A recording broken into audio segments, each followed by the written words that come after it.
TET pass করেছো, কত ঘন্টা করেছো?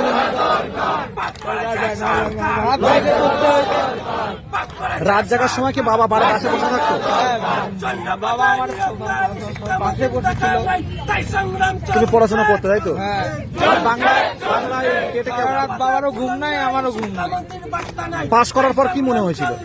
পাস করার পরে আমরা চাকরি পেয়ে যাবো, কিন্তু 2 বছর ধরে বসে আছে। আমি 22-এ টেট পাস করেছি। এই যে মাধ্যম। তুমি কি একা চলতে পারো? না,